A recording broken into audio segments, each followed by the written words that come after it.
All right, it is round two, the second at bat of the Northern New England chapter of SABR.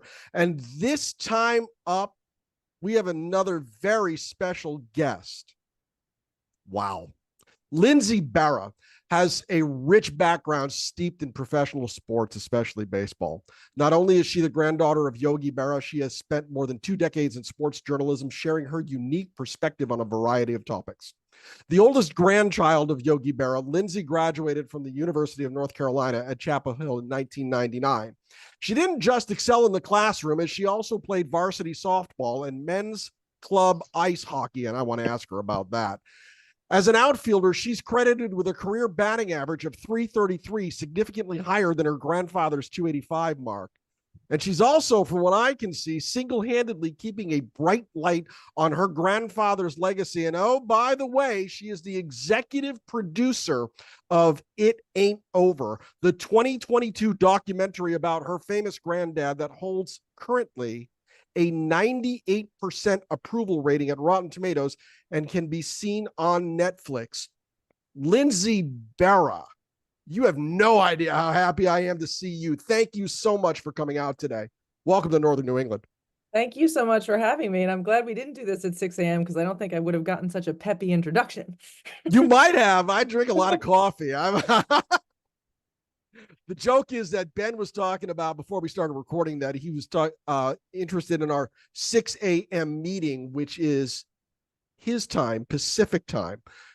Right. We didn't get up that early, guys. We didn't do that. I did. Ben did, but we didn't do that. I want to start off by asking Lindsay, what is your secret to out hitting your grandfather? Not having that many at bats. I walked on to the University of North Carolina, so all the scholarship girls played in front of me, so I definitely didn't have as many at bats as Grandpa.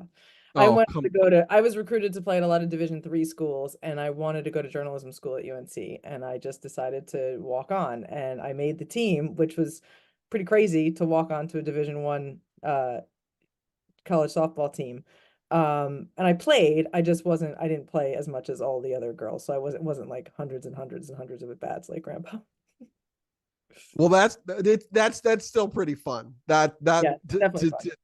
To be able to say, you know what, I don't hit my granddad. He's in the Hall of Fame. I mean, really, kind of cool. Did they realize when you walked on? Did they realize who your family? Did they realize who you were? Yeah, I'm sure that they did, but they didn't make like a big deal out of it. The funnier thing was me keeping it a secret from my family because I didn't want to like set expectations that I didn't want anyone to know I was doing it. I didn't want them to ask me, how's it going, whatever, because tryouts, they kept us out there for like 2 weeks, I'd say.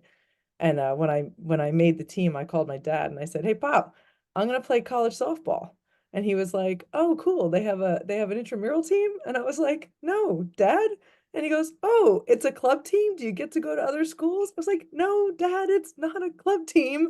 I tried out for the varsity team." And he was like, "You did not walk on to a Division I softball team." I'm like, Thanks, Dad. Thanks for the vote of confidence. Yes, I did. You don't have to come." Banned him from the ballpark, had security escort him out. He couldn't believe that you made it. Come on. I think that because I hadn't told him what I was doing. He was like, "Wait, what? You did what?" So. I'm silly, of course. The other thing I want to ask you about is hockey. That was Grandpa Yogi's fault, actually. Oh, really? So Grandpa was a big hockey fan his whole life. He grew up on the hill in St. Louis, and the hill was literally up at the top, and St. Louis Arena, where the St. Louis Flyers played, was down at the bottom. And he used to walk down the hill and go see the St. Louis American League team play all the time. He used to say that his father built the arena. It was because his father made the bricks that were used to build the arena. And then his first date with my Grammy Carmen was at a hockey game. He would skate with the St. Louis Flyers during the off season. There's a bunch of pictures of him on skates. There's a famous story about George Weiss getting mailed a clipping from the St. Louis Post-Dispatch of Grandpa on the ice and then sending Grandpa a telegram that said, "Get your effing ass off those effing skates," because he didn't want his young catcher to get hurt. So Grandpa was really good friends with John McMullen, who also lived here in Montclair, New Jersey. He was a big shipping guy. He owned the Houston Astros, but he was also the guy who brought the New Jersey Devils to New Jersey from Colorado. Mhm. And it was in 1982. I was 4, and my grandfather started taking me to hockey games right around the same time my parents got divorced, and my mother, who couldn't afford a babysitter all the time, would drop my brother and me off at our local rink with our little skates, 5 and 3, 6 and 4, assuming that the skate guards would watch us, like, hello, Dyfus. So I learned to skate at the same time my grandpa started taking me to hockey games, and my mother kind of thought that I would be a figure skater, and that didn't happen. I started playing hockey when I was real young and just kept with it. What position did you play? I started as a right wing, but when I got to high school, they moved me to left wing because the guys all hit their growth spurts and got so much bigger. And playing the off wing with their stick a little closer to the slot, I was able to shoot and get out of dodge more quickly. So I ended up as a left wing. Huh. Are you still a big hockey fan today? I covered hockey at ESPN Magazine for 13 years, and when I went to MLB.com and MLB Network, I kind of like I still watched, but I wasn't like as rabid as I used to be. And Mhm. then recently, I've gotten back into it because my boyfriend's good friend's son is Shane Pinto, who plays for the Ottawa Senators. Okay. So we've been watching Shane play quite a bit. So I've gotten back into it now. I've had a very difficult time getting back into the National Hockey League because I still believe they stole my team. I actually used to work for the Hartford Whalers years ago Oh, no, I remember Hartford in the mall. in Yeah. the mall. In the mall. That's right. Let's back it up a bit. Let's talk about your journalism career. You've done an awful lot in that field.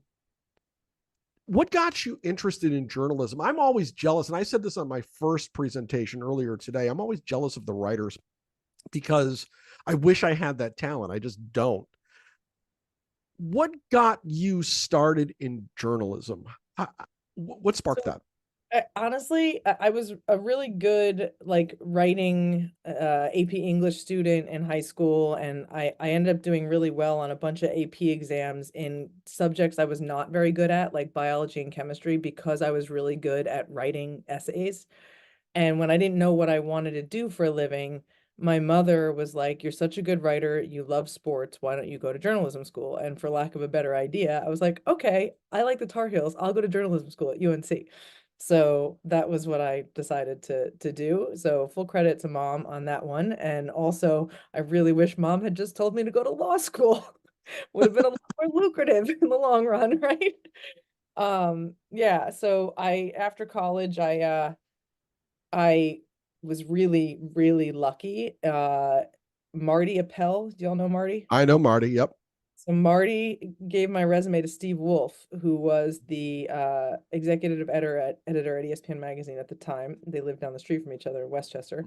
And Steve called me and was like, "I can give you a job fact checking, but it's terrible. Do you want it?" And I was like, "Oh, yeah, sure, I'll take that." So I ended up starting at ESPN Magazine right after college instead of having to go to, like, the Paducah Pioneer, like a lot of people have to do. And I was just fact checking, fact checking, fact checking. And then there was a woman working in the hockey department, and she left for a different magazine. And the hockey editor was like, "We already have Lindsay here. She knows everything about the league. She played hockey. I don't have to teach her anything. Why don't we just hire her?" And they did. So it was really a stroke of luck. And then Terry Egan was his name. He was also the tennis editor. So he said, "If you're going to work for me, you have to also cover tennis." I did not know anything about tennis, Hmm. but quickly learned that that was a great sport to cover because it's always somewhere beautiful and warm and with good food. It's like if you say you don't want to cover tennis, you're an idiot. So if you can get that gig, it might be better than law school. But yeah, so I was doing that. I ended up covering 3 Olympic Games, Torino, Beijing, and Vancouver. Did a lot of hockey, lot of tennis. I stayed away from baseball for probably the first 6 or 7 years because I didn't want people to say, "Oh, she got her job because she was a Berra." Mhm. And I had this habit of introducing myself as Lindsay from ESPN and never saying my last name. And then Interesting. finally, my editor-in-chief was like, "Lindsay, you've forgotten more about baseball than a lot of my other writers will ever know. Could you please go cover this thing for me?" And then I got into covering baseball a little bit more. But I had to like get my chops somewhere else before I felt really comfortable doing it. That seems to be a typical. pathway for folks like you. Some you don't necessarily take the straight line right into uh minor league, let alone Major League Baseball. You're covering a lot of other things prior to getting into the field that you really want to cover. But you went from print to MLB.com, excuse me, MLB Network, if I recall correctly. I was working for MLB.com, and Right. basically they knew that when they hired me from ESPN that they were going to kind of get double the bang for their buck because I could do the TV stuff. So my job was like to report features for .com, never game stories or anything, features, and then go on the network and talk about them. So it was like a two-prong job. And I also lived in New Jersey really close to Secaucus, so it made it easy to do that. Yeah, that's it. That was an easy commute for you. There's not Yeah. too many easy commutes in that area, that's for sure. I did it for a long time, so I know. But everybody in the crowd, if you have a question or a comment for Lindsay Berra, down the bottom of the screen, there is a reactions button. Please click that, and then you'll click raise hand. Let's get you in line so that you can chat directly with Lindsay Berra. Now, one of the things that I spoke about when we introduced you today was that, in my opinion, correct me if I'm wrong, you seem to be the keeper of the flame when it comes to your grandfather's legacy. How did you wind up getting that mantle, for lack of a better term? You know, so it was interesting. I mentioned my parents split up when I was really young, and Mhm. my grandparents, because both of my parents, my mother was working two jobs, my dad had a full-time job. My grandparents became like a second set of parents to me, and I became very, very close with them. And in the long run, I was lucky enough to have my Grammy Carmen until I was 37 and my Grandpa Yogi until I was 39 years old. And I think a lot of kids don't get that chance. Mhm. And I was always like the annoying thousand question kid. Like I always just asked everybody, like, "Oh, you're from Kansas? Oh my God, do you do this in Kansas?" Like I was always just that curiosity kid, right? And drove my grandmother nuts, but she loved it too. So I would ask them so many questions about, them growing up and where they came from. And by the time I was 37 years old, I had all this stuff in my head, like, oh my God, they would have been such amazing people, even if grandpa was not Yogi Berra. So it just became important to me for people to kind of know their story. And then knowing and watching over the years how much my grandfather touched people just by being who he was. It really is an opportunity to show people that you can be like the best ever at what you did without, I say for a lot, without ever for a moment thinking it was better than anybody else. And that's like it's a good lesson. It's good for kids to see that humility and that dedication and whatnot. And like he had the platform. I always say, God, what would he have done if we had like social media for him when he was alive? Like we really could have gotten him out there. But we had the museum, and I got involved with the museum early on. I was the only family member on the board, and it just became really important to me to make sure that the young kids, the next generation of people, don't forget him, both as a baseball player and as a person. So it's kind of my MO now. That's for sure. You're out there keeping that flame, and I've seen that. I'm sure all of us have seen that here as well. You just mentioned the museum. Talk to me about the creation of the Yogi Berra Museum and the involvement that he had in a LGBTQ charity toward the end of his life. I'm very interested in hearing how both of those came to be. So the museum was opened in 1998. We just had our 25th anniversary Oh my last gosh. year. There was this rich guy in Montclair named Floyd Hall he donated a whole bunch of money, and they were building an ice rink and building a new ball field for Montclair State, and they were going to get the New Jersey Jackals to come in and play at the field. And he was like, well, we should put a yogi museum there. And grandpa initially was like, don't you have to be dead to have a museum? Oh um my but gosh. yeah, but he ended up really getting a kick out of it because right away he didn't want it to just be a museum full of stuff. Education was super important to grandpa. He was very self-conscious of the fact that he had only gone to school till the 8th grade. As soon as he got to the big leagues and had enough money to do it, he thank you, Meryl. Yes, the museum is on the campus of Montclair State University. As soon as he had the money to do it, he established a scholarship fund at Columbia that is still in existence today. I have actually no idea how it gets fed with money, but somebody feeds that thing, and it is still in existence. You can get the Yogi Berra scholarship. And he wanted the museum and the learning center. He wanted the learning center to be the really important part of the museum. So we do character education programs for kids on diversity, on inclusion, on um, you know, racism in sports, on immigration, all kinds of stuff like that. And I always hate to say this, but it's really true. For us, COVID was a blessing in disguise because it allowed us or forced us to digitize those programs. Mhm. So instead of just having them available for schools in New Jersey who could afford to get buses to the museum, now they're available for schools nationwide. And if anybody wants to do our Negro Leagues capsule or our LGBTQ capsule, which we tied to our recent Billie Jean King exhibit, they can do that. And I think that Grandpa would just love to see how the museum is getting out there. The LGBTQ thing, that organization is called Athlete Ally, and it Yes. advocates for LGBTQ rights in sports. And Hudson Taylor, who runs the organization, had approached my grandfather, knowing, his history, not necessarily with LGBTQ people, but like knowing that he would go to the black restaurants in Florida with Elston, so Ellie didn't have to eat by himself during spring training. And he approached my grandparents sometime around 2012 or 2013. And I remember them having the conversation at the like kitchen table, and like my grandfather didn't care about where you came from, who you were. Like he cared if you could hit. Okay, he cared if he had to worry about you on the base paths. And I remember my grandmother just saying, it's 2013 and it's about time we all just got with the program. So he came out as a LGBTQ athlete ally ambassador, just advocating for proper treatment of people as humans. And it's very much in character for grandpa. Why am I not surprised that Yogi Berra would come out for equal treatment of all? It's absolutely fitting. I think also, like, he heard the Dago, the WAP, you look like a fire hydrant, you look like an ape, you look like a gorilla, you're too ugly to be a Yankee. Nobody needs to deal with that. Just shush. Right? Yeah. Granted, it was a different time, but here we're supposed to have evolved. Yeah. Some days I think we have, some days I think we haven't, Lindsay. I correct me if I'm wrong. I worry some days.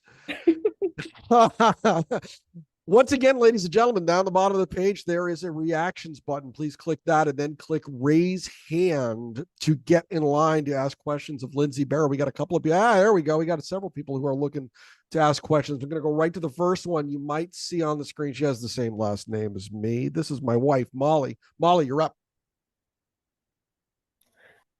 Oop, unmute. Unmute. There you go. Sorry, I thought it was. Are you like hiding in a different portion of the house? What's going on? Yes, it's so yeah, that I can so be we heard have a correctly. 100-year-old house, and I am on the first floor, and he's up on the third floor in his office, and he has like a sitting room, dressing room up there. So this way we don't have any audio feedback between the two computers running. Okay, I gotcha. Professional act. But what I wanted to get was your perspective because I share something sort of in common with you. I walked on to my high school football team. And Awesome. I was the Right. first girl in our town to do it, and the coaches didn't quite know how to treat me, and I injured myself in a scrimmage, and the coach picked me up and carried me off the field, and I proceeded to punch him in the chest and told him to go get the cart to carry me off the field on. And I was just wondering if you were treated differently or if you were treated just the same or had to fight to be treated the same. Oh, it definitely had to fight. My coach was actually pretty cool with it. The players on my team were not. They used to shoot pucks at my head in practice. Oh my God. Um, it was not everybody. There was Still. a core group of guys who were very supportive, and then there was a group of guys who were never supportive. Yeah, I had the same experience. I was teased over the fact that my equipment and uniform was always clean and not skanky. Yeah, I had people grabbing my ponytail. As I was going up the ice, I had to figure out how to get braids and stick it in the back of my shirt so there was nothing extra to grab.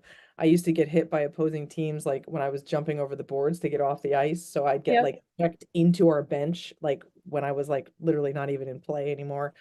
My mother left an arena crying one time because we were playing at an away facility, and the parents had made a big sheet that said check the chick, and the whole place was chanting check the chick, and my mother was like, I can't take it, I have to go. But the Wow. parents made the sign, not the children. Like, give me a break, Wow. people. Yeah, so it was a little bit rough Yeah. a little while, but it worked out okay. And then in college, by the time I got to college, most of the guys had already played with a girl at some point in their career, and it was a little better there. Yeah. I didn't make it past like a year and a half because all the guys got so big. Yeah. Because I was a wide receiver and a kicker. But my grandfather, here's a funny story. My grandfather played for Hall, and I was on Hall, but I have a cousin who's exactly 7 weeks older than me who played for the opposing team in town, Conard, and we literally played against each other all the time. And my grandfather couldn't pick a side, so he would sit in the end zone and watch me kick all the field goals. That's funny. My grandpa used to watch, so the arena that was my home high school arena was the same rink where the New Jersey Devils practiced, and grandpa and John McMullen, the guy, the owner of the Devils, used to work out, and they would time their workouts so they would come out at be done at like 3:15 when my high school games were starting. So grandpa would stand behind the goal like with his arms crossed, and like opposing players from the other team we would line up for face-offs, and they'd be like, did you see that Yogi Berra is down at the other end? I'd go, where? Like, just like, it was fun. But Love it. so we got to watch a lot of games. Yeah. Yep. That's But cool it's an though. Good for you. experience. That's It's awesome. definitely Yeah, for yeah. sure. And it's, I mean, I was in high school in 1992, 3, 4, 5. Like, there were not, there wasn't as much girls hockey as there is now. If there was men, No. different No. route. Yeah. And I mean, I literally was the first girl in my town to walk onto football. So like I was in the newspaper. It was pretty wild. And just like you, I had a core group of kids that supported me, but then there was the jerks. So one day I got so sick of being teased about having a clean uniform. It was a muddy practice. I literally jumped in a mud puddle and rolled myself around in it. When I got home, my dad's like, "What the hell happened to your equipment?" I'm like, "Well, I wanted to show the boys I was one of them." And then your dad's like, well, you can do your own laundry now. Right. Yep. Yep. But my pants came out white and, whatever. I mean, they made me wear, I don't know if they required this of you. They made me wear like I also danced for 20 years. So I had like those almost like a unitard. It was like the built-in shorts with the top all Yeah. connected. And because I was the first girl in town, they didn't want to risk them seeing like if my pads got ripped off, Oh, seeing God. anything. So I had to wear a unitard under all my pads, Oh, like good under Lord. everything. I wore bike shorts and a sports bra under all my stuff, but I had to change in a different locker room and all that kind of stuff. Yeah. Dude, my pads wouldn't fit in my locker. Hmm. I had to bang on the boys' door, announce my presence, and then I was allowed to go in to get my upper pads because half of my gear wouldn't fit in the girls' locker room. Crazy. Did It's we fun though. lose Good for you Lindsay? though. No, I'm here. I'm here. You got me? Oh, Nope. Everybody's here. Everybody's here. okay. Let's move on to Well, Andy Heckroth. Andy's been patiently waiting to get in here. Andy, where are you, buddy? I'm right here. Hi, Attaboy. Hi, Lindsay. Hi, Andy. How are you? Doing pretty well. I had a quick question about Yogi since he grew up at the Hill in St. Louis, and I'm a pretty big St. Louis fan. St. Louis fan with the Blues and the Cardinals. Did did Yogi ever mention anything about when he was growing up, maybe someday playing for the Cardinals since he was from the area? Oh, yes. So you've got to go check out Grandpa's documentary. We go into this a good bit.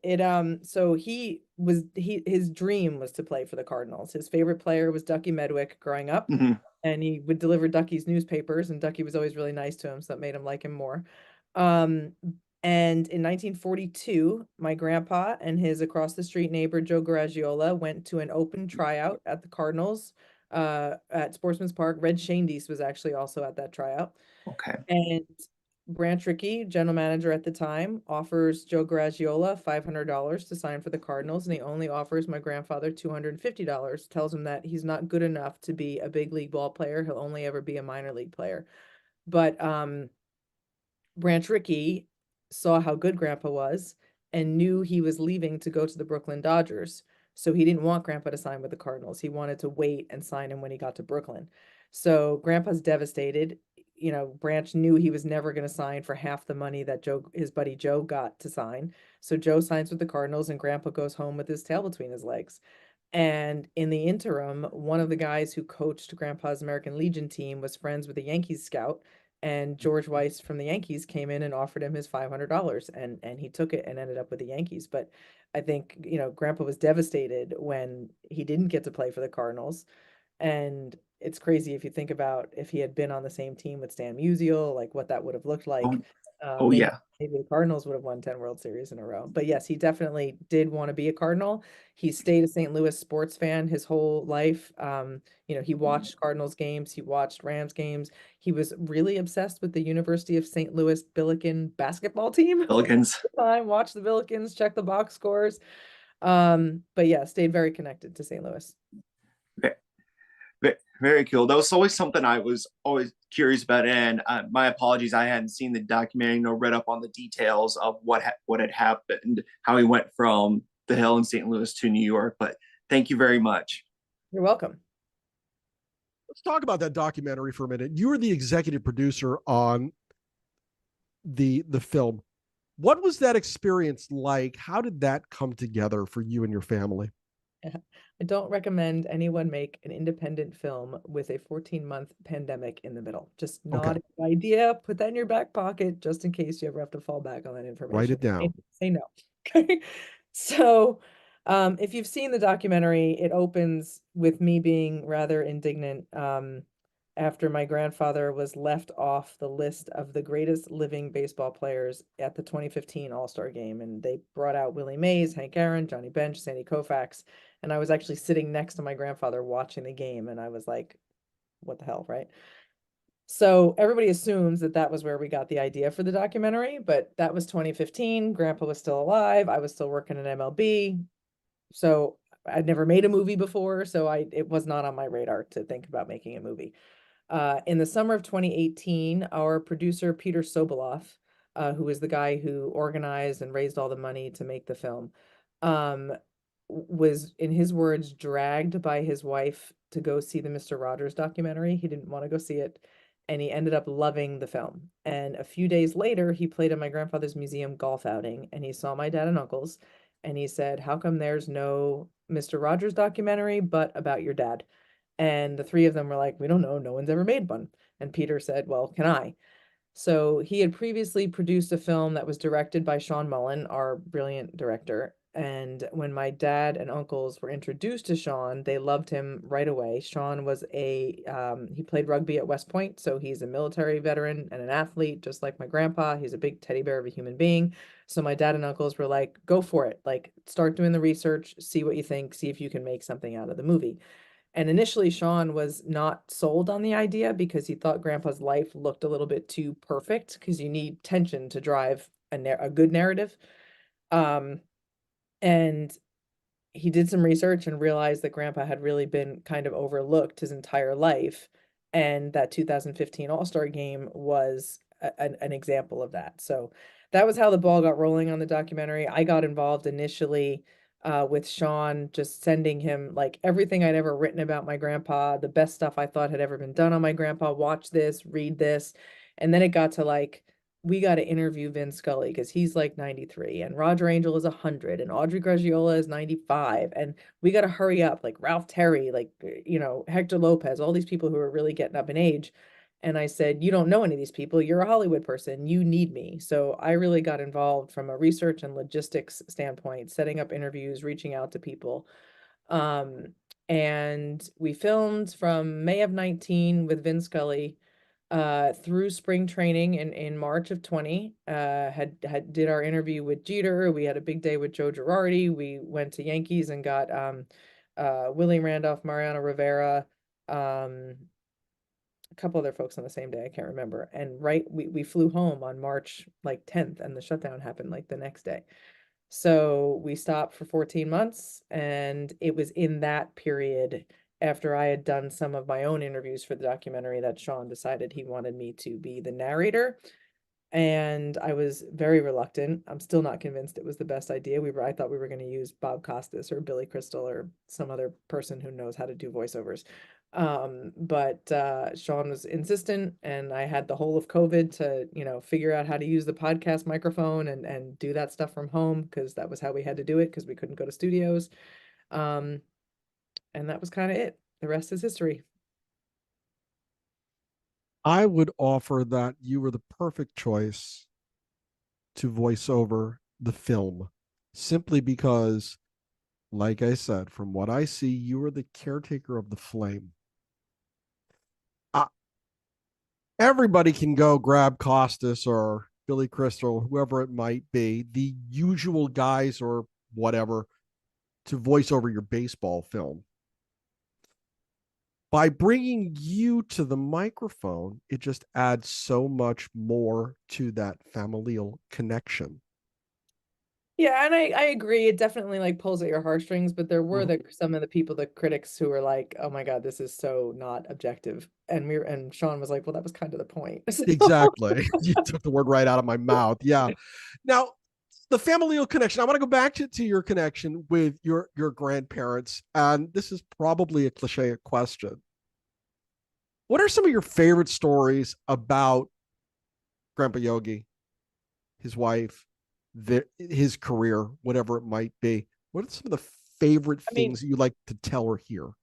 My favorite things are like normal grandparent memories, like making meatballs. He made these little meatballs before all the holidays, and we would all get to go over and roll the little tiny meatballs with them, or decorating the Christmas tree, or playing wiffle ball in the front yard, that kind of stuff. By the time I was old enough to actually wrap my brain around the fact that Grandpa Yogi was this famous guy, Yogi Berra, he'd already been Grandpa Yogi for so long that I say often the two don't really shake hands and meet in my mind, even though obviously I intellectually know that Grandpa Yogi and Yogi Berra are the same person. And it's kind of split. Like in my head, the baseball stories are on one side, and then the personal stories are kind of on the other side. Please share my hot dog story. So when I was a kid, I was the only one of the grandkids who's old enough to remember going to Yankee Stadium before Grandpa got fired in '85. I was 6 when he was fired, yeah, 6. And I did not eat hot dogs when I was a kid. I just thought they were disgusting. And my grandmother, who grew up on a farm in southwestern Missouri, she would make these big picnic baskets full of fried chicken and bring them to the ballpark in a big picnic bag. Like you were allowed to bring food into the park back then. And I used to sit on the old tan concrete dugout wall at Yankee Stadium with my little glove on my left hand, because Grandpa wouldn't let me sit there unless I had a glove, because he didn't want me to get killed by a foul ball. And I'd have the glove on one hand and a chicken leg in the other and sit there and watch the baseball games. That's my hot dog story. I did end up eating hot dogs a little bit later on, but it was only if Grandpa made them and burnt them to a crisp, which was the only way he knew how to make hot dogs. So he'd put them on the barbecue and forget about them, and then they would be like black, and you'd have to like crack the outside off to get to the hot dog. Well, my question about your grandfather's culinary expertise, do you have the meatball recipe? So there really wasn't a meatball recipe. Oh. My grandmother was not Italian, and my grandfather's mother taught her a lot. But I mean, she was just very much about just like throwing crap in a bowl. Like, she would go get the veal, beef, pork, like meatball mix, right? But it was like, standard garlic and Parmesan cheese and breadcrumbs and whatnot. But sometimes she would, I really liked when she did this. Sometimes she would put like mushrooms in the traditional red sauce, like, I don't know, just to make it heartier. And I always really liked that too. So now we make them, and depending on who, like if my Aunt Betsy makes them or my cousin Gretchen or whatever, it's always like a tiny little bit different, but it's still like little meatballs in the spirit of Grandma and Grandpa. That's awesome. Let's go to Ken Edwards. Ken, I asked you it on mute. You have a question for Lindsay Berra. You're up. Hi, Lindsay. Hi, Pleasure to Ken. see you. Could you tell us the story around the Presidential Medal of Freedom that President Obama awarded to your grandfather, and what relationship did he have with President Obama before or after, and what relationship do you have with President Obama today? I do not have any relationship with President Obama. If I had one, it would have been a lot easier to get that stinking medal. So my Uncle Dale had it in his head a lot, for many years, like just wondering why Grandpa hadn't gotten the Presidential Medal of Freedom, because a lot of other baseball players who Dale felt had done less for their communities had gotten the award. It has nothing to do with military service. People often confuse it with other medals. So it's about what you give back to your community. And with the museum and all the other stuff Grandpa had done, Dale felt Grandpa was deserving. So we decided to start this petition on his 90th birthday. We had to get 100,000 signatures on a whitehouse.gov petition within 30 days. And I very naively thought that that would be easy. In my head, I was like, oh, Yankee Stadium seats 56,000 people. So it's like not even 2 full Yankee Stadiums who have to sign it. It was totally impossible, like to get people to actually log onto the internet and sign this ridiculous thing. And it really came down to the wire. Like I was going on every radio, TV show, anyone who would have me, like begging people, can I please come on and talk about this? Or can you take this and read it? And so people will know to go sign this thing. And the day of his golf outing, which was the 30th day, we had like 64,000 signatures, 36,000 short. Michael Kay came and did his show from the golf course and got a bunch of other people to sign it. But when we went home that night, we were still short like 15,000. And we just started this like crazy Twitter onslaught and got Yogi Medal trending and ended up getting enough signatures. But Obama was supposed to respond within 30 days and he did not. And we actually had Grandpa had met him a couple of times, but didn't really have a relationship with him. We had one of our board members at the time had been a pollster for Obama. So we had him reaching out and they just didn't respond. So Grandpa knew he had the signatures in June of 15. Grandpa passed away in September of 15. And the White House notified us that he'd be getting the medal in October of 15. So he never knew that he was going to get it. We ended up getting it the day before Thanksgiving in 2015. I had a hard time with that for a while. It makes me a little teary still. I felt like I fell short for, it just didn't sit well. And then I just kind of took a step back and realized that Grandpa was not the human being he was because we thought it would get him a medal. So it's nice to have the thing in the museum and show the kids, like, it's I call it an exclamation point at the end of his already exemplary life. It was crazy though. Like I say, it was like the hardest race I've ever run that I didn't know would be a race. But I'm very happy to have it. Thank you for sharing that. It's extraordinary. Glenn Vassy, you're up.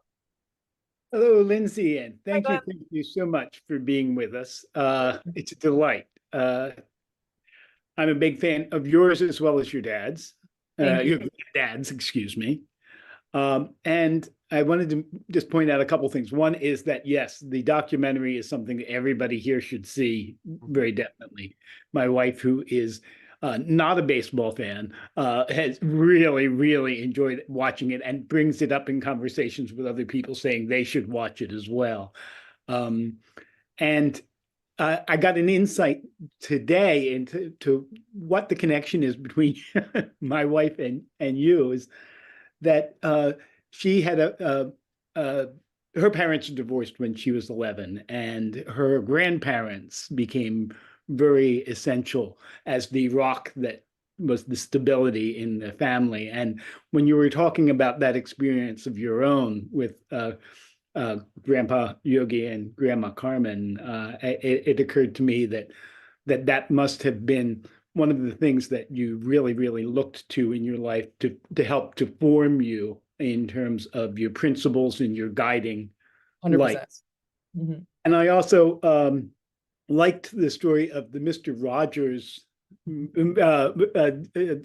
documentary inspiring the Yogi documentary, because, I mean, let's face it, very few people in the history of any area, take baseball for instance, can you say are universally loved, and Yogi is clearly that, and Mr. Rogers has that kind of a reaction to people as well, and it's because of their willingness to accept, to be broad-minded and think about diversity, that it makes it easy for everyone, no matter what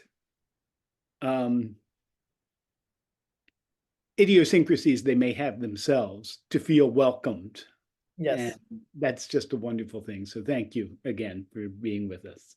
Thank you. Thank you so much for having me. Thank you for watching, and 100% agree. You know, my grandparents were such a, I was so lucky to have them, and that they're, you know, I still talk to them like out loud. All that sometimes my boyfriend walks into the kitchen, "Who are you talking to?" I was like, "Oh, I was just asking Grammy how long to cook these pork chops. Don't mind me." Okay.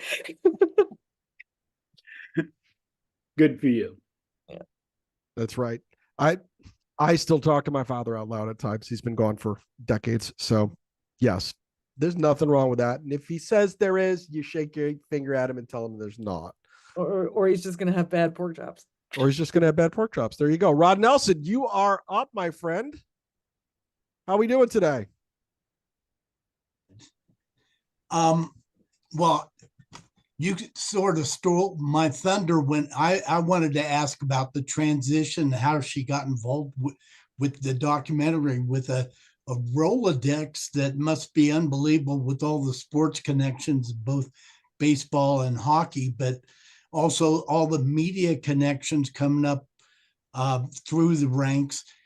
I'm wondering how it was that you became so I mean, you seem to have taken to that project like you had done it a million times, but I'm sure there was a lot about it that was a completely new experience. So how did you make those connections, and what all did you learn that you never knew was in your bag of tricks? So it's funny, doing the research for the documentary was not dissimilar from doing like the research for a big ESPN magazine story, and I knew a lot of the stuff already. We just had to figure out how to put it together. But honestly, Sean Mullen, our director, was fantastic. Julian Robinson, our editor, was amazing. I'm sorry, Sean's the director. Those folks know how to make movies, right? So when it comes to like the logistics of editing and putting scenes together and all that kind of stuff, they did all of that really hard stuff. You know, I help them, you know, as like a producer, set up interviews and get us a place to eat after we interviewed Audrey Garagiola and like that kind of stuff. And then when I started doing the interviews, he pulled some of my narration from interviews that I had already done, but then we had to write voiceover for the filler parts. And Sean and I, it was really nice. You know, the director is in charge of the movie, and I didn't want to step on Sean's toes. So like Sean took a crack at some of it, and then I would take a crack at it, and then he would come back to me and say like, all right, here it is. And I would read it and I'd be like, yeah, I would never say that. It's gonna sound weird coming out of my mouth. Can we say it this way? And then there were parts in the film where, you know, cramming a 90-year life into 98 minutes is really, really tough. And whenever I saw a place where I could even just get someone's name in, like where we talk about the part when Gil Hodges passed away, that wasn't originally in there. And I was like, oh, this is where we can put in Gil Hodges. This is where we can put in Elston Howard. Like we can say a little bit about this person. So I was able to kind of get more stuff in. You know, I learned, I would say what was the most eye-opening thing is just how difficult it is to make an independent film. I mean, it is crazy. Our Peter Soboloff, the Mr. Rogers documentary guy, he raised $1.5 million from 15 individual $100,000 donors. And we make the film. We premiere it at Tribeca Film Festival. It has 6 sold-out showings at Tribeca. And I thought we were going to sell the film, no problem. But no bites at all. Amazon told us to go scratch. Netflix told us to go scratch. Apple TV had just signed to watch to broadcast Yankee games. They told us to go scratch. So it took us 3 months to sell the film. Sony Pictures Classic bought it to distribute it in October. And then they waited until the following spring to put it into theaters. So it's really thanks to Sony that this film went anywhere. Netflix didn't get the rights from Sony until after the theatrical thing. So Netflix had nothing to do with it. People think because it's on Netflix that they had something to do with the project, but they actually initially told us to buzz off. But anyway, so that was a real eye-opening experience for me, learning just how difficult it is. You could make the greatest thing in the world, but if nobody wants to put it on their air, no one's ever going to see it. So it was an interesting process. Thank you. Lindsay, what did you learn about your grandfather, if anything, that you didn't know prior to creating the documentary? I think I knew most of like the stats and the baseball stuff. There was nothing there that was like a big surprise to me, but the thing that I learned and continue to learn and continues to surprise me and like touch my heart no matter how many times it happens is you go somewhere like Georgia or something and some random person tells you that when they were a kid they could only get Yankee games on the radio, not Braves games, and for some reason they just really identified with Grandpa Yogi and he touched them in some way, and I really just loved your grandfather. And when they say that, you can see and feel that they mean they loved him in the same sense of the word as I mean it when I say I loved my grandfather. And that it's just astonishing over and over again to find that so many people were touched by him in that kind of a way. And it's like, it happens all the time. And every time it happens, I get, even talking about it, I get teary because just knowing that impact is just incredible. Oh my gosh. I can only imagine. And it's also the other thing that's astonishing about it is looking at their relationship, my grandmother and my grandfather, and they were so good together. Last January 26th would have been their 75th wedding anniversary. It couldn't have been easy, might not have been easy for a different person, for my grandmother to share him with a world of people who actually loved him. Like, it's just why. And she was always just like, it was so cool to watch that relationship. Grandpa said we have a good time together even when we're not together, and it was 100% true. You could see that when Grandpa, it didn't matter how long they were apart or how far apart they were, that relationship was just rock steady. Oh my God, that was a beautiful line. We always have a good time together. We have a even good when we're time not. together even when we're not together. Oh my God, that's beautiful. Yeah. I love it. I put it Let's on talk about whenever anybody gets married. I always say, remember, have a good time together even when you're not together. That's perfect. That's perfect. Let's throw it to Ben Abel. Ben, how you doing, buddy? Good. I had dropped a link in the chat, Lindsay. I just read this book. I don't know if you can see it. Yes. It's called Impact Player. It's a Oh friend of yeah, mine it's gave it to me. Bobby's book. Yeah. I read that. Right. So I just wanted to know, like, if you had any sort of conversations with Bobby talking about your grandfather. He shares some really good Oh yeah, Yogi. Bobby's wonderful, and he's in the film. Right. Right. And it's been really cool for me growing up in this like extended Yankees family. Yeah, no kidding. No kidding. I'm really good friends with Bobby's granddaughter Amy. And I know his kids, and Bobby texts me every now and then like, hey, how you doing, honey? Like, what's up? I'm friends with his wife on Facebook, whatever. Oh, right. Okay. Yeah, Okay. yeah. So everybody stays together. And what was interesting about Bobby was that he played with Grandpa, and then Grandpa managed him too. So he had That's right. Yeah. he had those two unique perspectives. But like Bobby, my father is Larry Berra, the Grandpa's oldest son. My dad is a psycho and plays on 7 over 70 softball teams, my plays God. 285 games a year, and he plays this Oh, wow. tournament in South Carolina all the time. And Right. Bobby, at age like 91, drives 2 hours to watch my dad play senior softball. Like, it's the families are still like really connected, and yeah, Bobby's really a wonderful, wonderful human being. Yeah, it's funny. Sorry, I was just going to say it's funny that I realized that these talks were coming up and you were going to be on, and a friend had gifted me this book and I just read it. And I mean, I know all about the Yankees history and your grandfather, and he shares some really good comments from your grandfather, like typical malapropisms, right, that are quite humorous. And so when I saw you on this talk, I'm like, oh, I got to ask you about the Bobby Richardson book, because it seems like a funny coincidence, and it's a good link to your grandfather and the fact that I didn't know much about who Bobby was at all. Yeah. But I obviously knew about Yogi, right? And then I read all, and one thing that struck me about Bobby's book too that I didn't know was how much tribute he pays to Mickey Mantle and his impact. Yeah. Idolize. Right? Yeah. Yeah. Did you see the documentary by any chance? On Okay, Yogi? No, I haven't seen it. So when you watch, there's a Okay. part in there with Bobby talking, and it makes me cry every time I see it. Okay. He still talks about booting the ground ball in the Yeah, 90s. right. He talks about that in this book a lot, Period. actually. Yeah. Like when you hear him say it, and he brings it up often, and Yeah.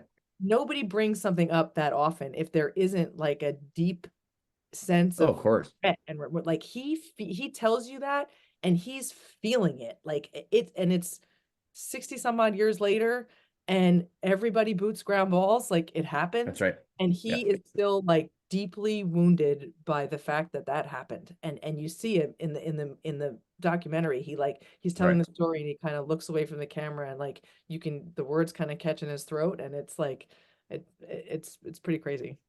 Yeah. Thanks for answering the question. Appreciate it. Wow. I'm thinking about Bobby Richardson and that scene. And years later, he still gets flipped. Wow. Do you see, you talk about the relationship that your grandfather and his teammates had. Do you see players of that era as being closer to each other than players now? Or is there no difference? What's your experience?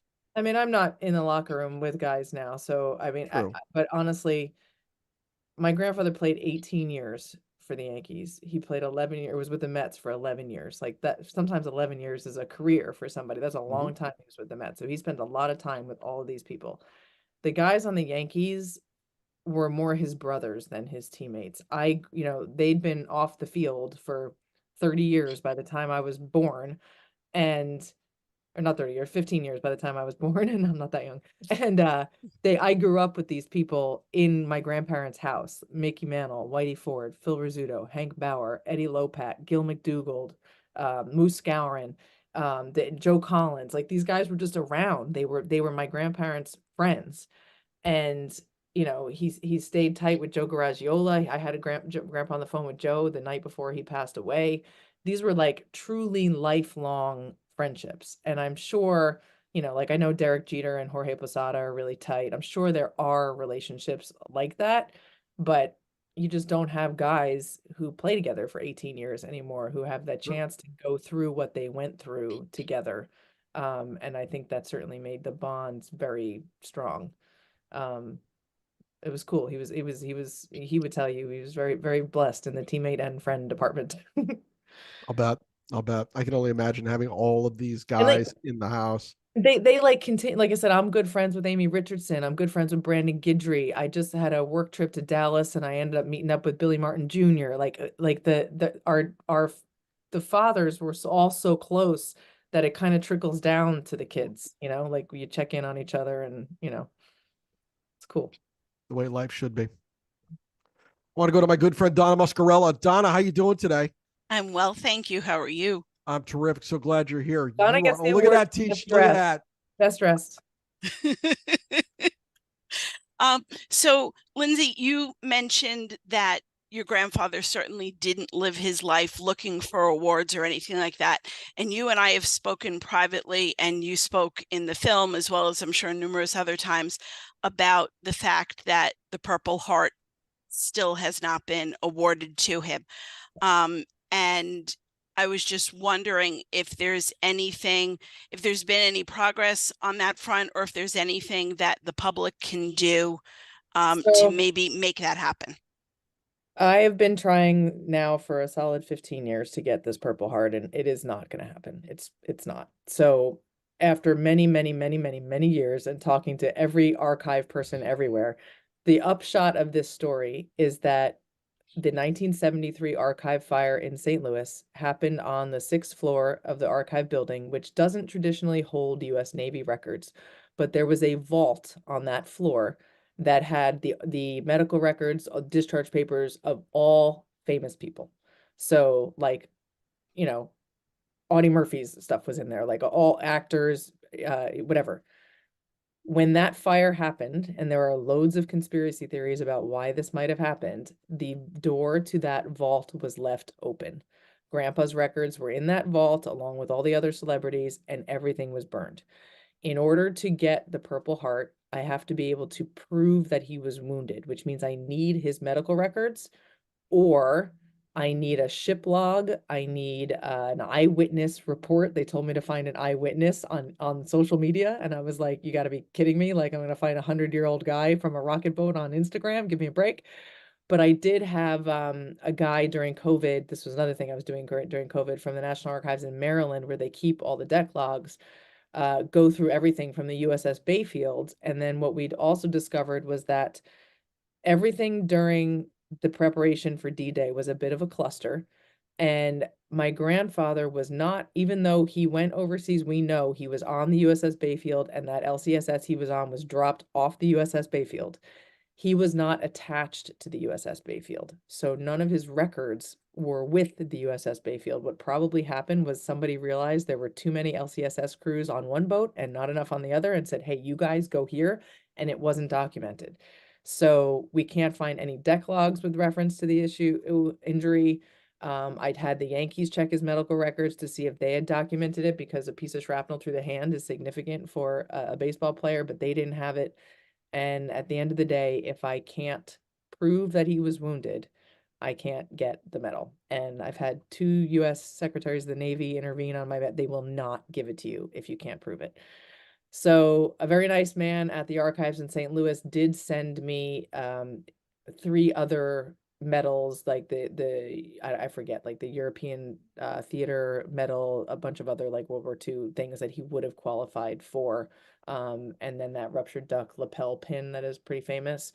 So we now have those medals for the museum, but the Purple Heart is not going to happen unless somebody can mysteriously find one of the 6 other gentlemen who was on that rocket boat with Grandpa in 1944.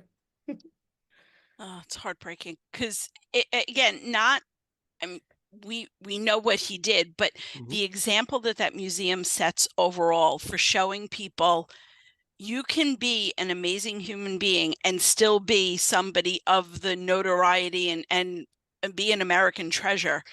That's why I know that's why you guys are after it. So it's really heartbreaking to hear that that's the be all and end all of it. But thank you for answering my question. You're welcome. I mean, the other thing I say to people too, you know, he wasn't who he was because he thought he would get a medal. And my grandpa was on this earth for 70 years after taking that piece of shrapnel in the hand. And if it had been that important to him, he would have gone after it. It was only important to me because I wanted it to be that example in the museum. So yeah, this is how I sleep at night. I'm like, you know, all right, he could have had it if he wanted it. He could have walked up and said, look at my hand, you know. I'm going to go back to Glenn Vassy, who has another comment. Glenn?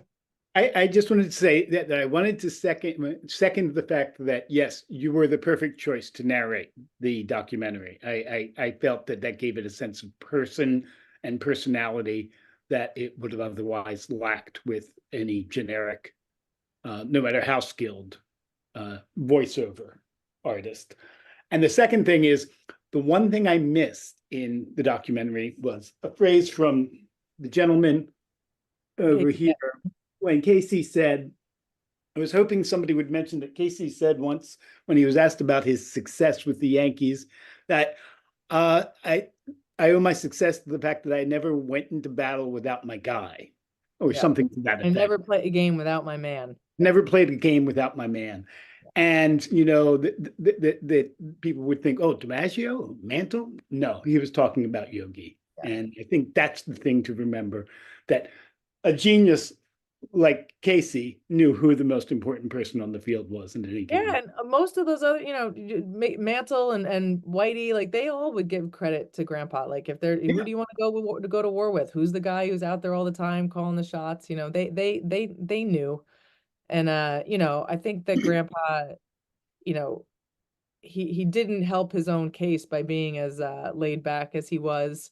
I think that, you know, I say this all the time, you don't go through the D-Day invasion without a changed perspective on life. I think that every day he was on this earth after coming home from D-Day when so many other men did not, he just considered a blessing, and he was playing baseball for fun and for as his job. He didn't have to go be an accountant or a truck driver or any, you know, one of these other things that he would not have enjoyed doing.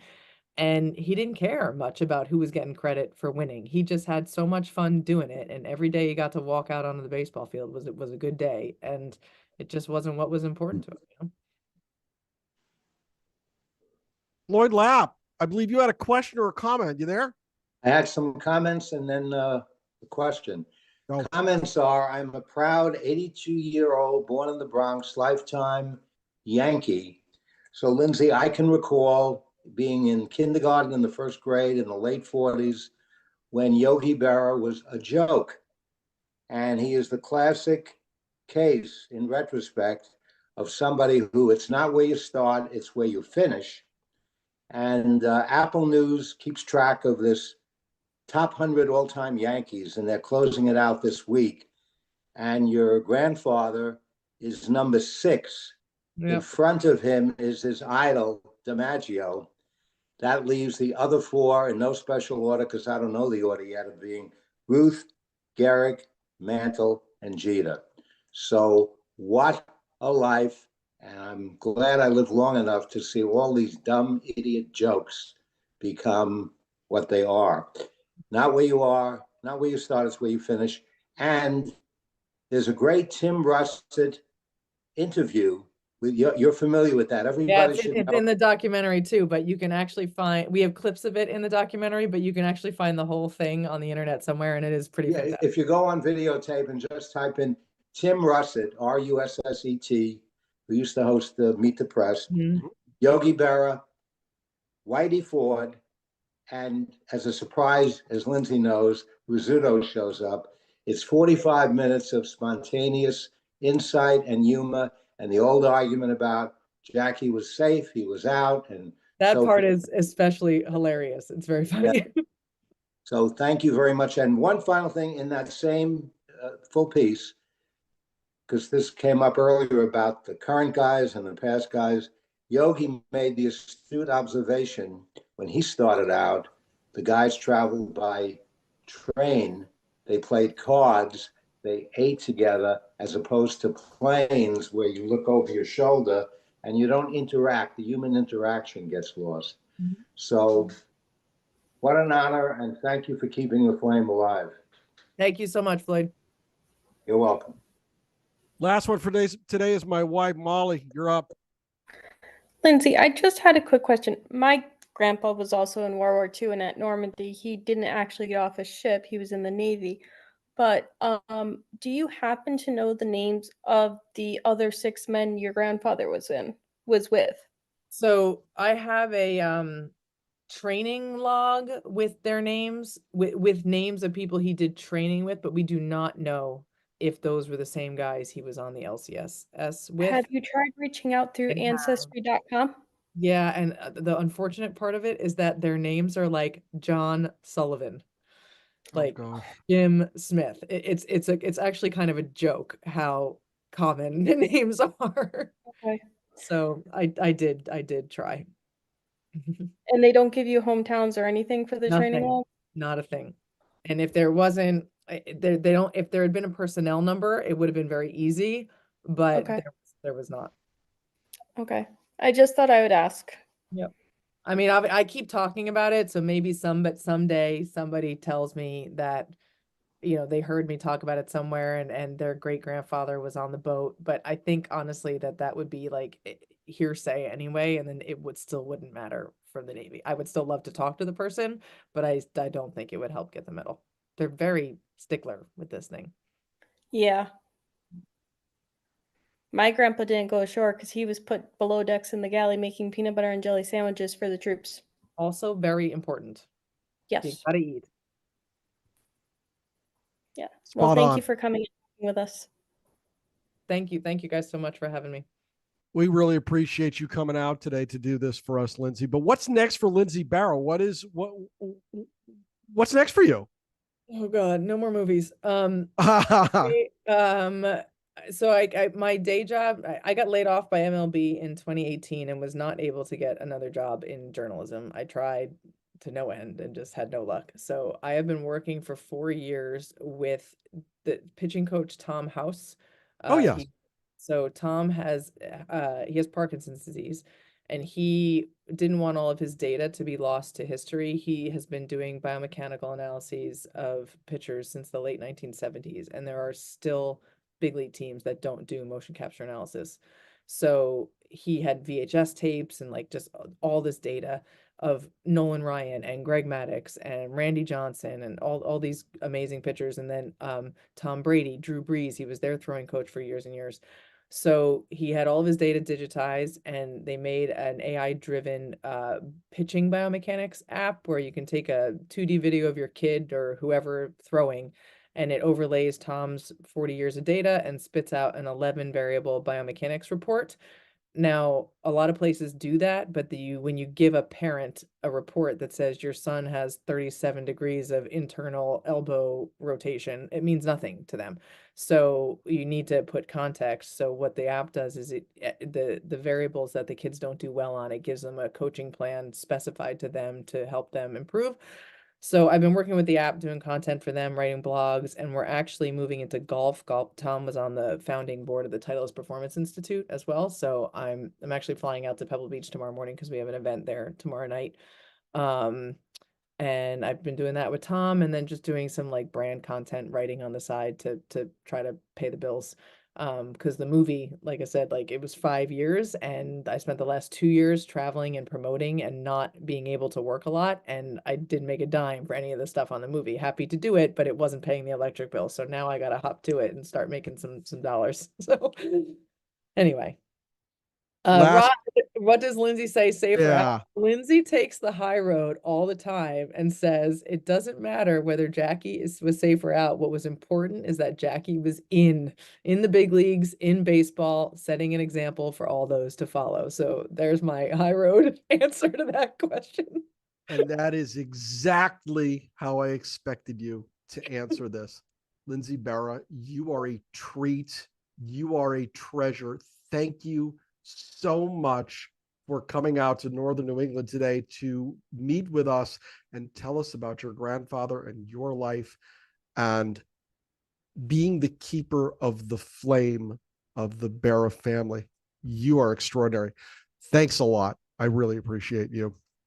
Thank you so much. And if you guys ever want to come down and visit Grandpa's museum, reach out. I'm super easy to find on Twitter and Instagram and everything. It's just at my name. So if you ever want to come visit, let me know. There you go. We'll be back at 4:00 with Andy Tutkin, who's going to be talking about the murals of McCoy Stadium in Pawtucket, Rhode Island, and Monday night with the chief potassium enthusiast of the Savannah Bananas, Matt Grafer, is going to be with us as well. But for now, Lindsay Berra, thanks again. We'll see you later. Thanks, guys. Everyone have a good weekend. Thank you.